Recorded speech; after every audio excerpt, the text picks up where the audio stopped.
We're here to talk about Kelt Cognac, and specifically Kelt VSOP.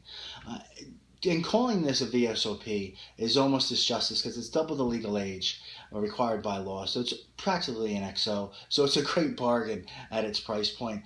Now, Kelt VSOP is revered by connoisseurs, and the people that are in the know love Kelt VSOP. And because of its quality and how much it's sought after, as soon as it hits the shelf, it's normally sold out very quickly. So if you get your hands on a bottle, I would suggest it. So Kelt, I'll tell you a little bit about Kelt. What's unique about Kelt is the only cognac that's actually allowed to leave cognac. It fills in a barrel, 80%. It goes on a ship and travels around the world for 120 days. Now you might say to yourself, why would they do such a thing? The reason they do that is to replicate a voyage back in basically the 17th and 18th century. Then they found out from historical documents that cognac that left France, that went to the colonies, vastly improved during its sea voyage. So Mr. Olaf Kelt, the founder, thought it would be a unique idea to try to do this. So he filled a container, traveled around the world. You can imagine the different temperature changes, the motion of the ocean. So basically this is ocean matured, but it's double matured before it goes on its sea voyage. So without further ado, I've been talking mostly about Kelt. Let's talk about the VSOP and what's in the glass. And I always say when you're nosing a cognac, you always nose it 3 times. You always have your mouth open, and you never swirl your glass. People that swirl their glass, you just tell them no.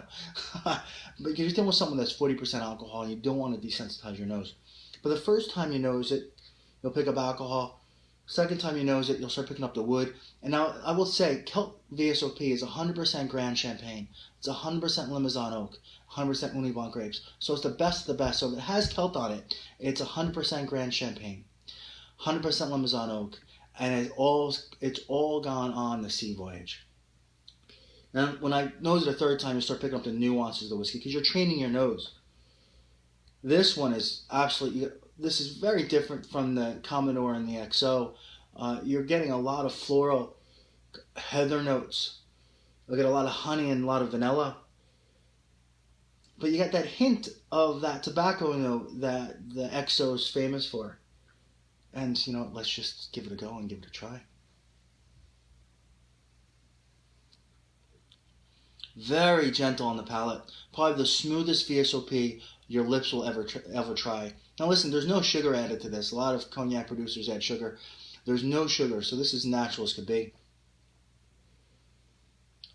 Lingering finish. You still get that heather that you get on the nose. You almost start getting that orange, which Kelt is kind of known for, that citrus notes, some dried fruits, and just the hint of licorice. Well, I hopefully enjoyed this video. This is Kelt VSOP, one of the finest VSOPs that are on the market. Hopefully you can enjoy some just as much as I do.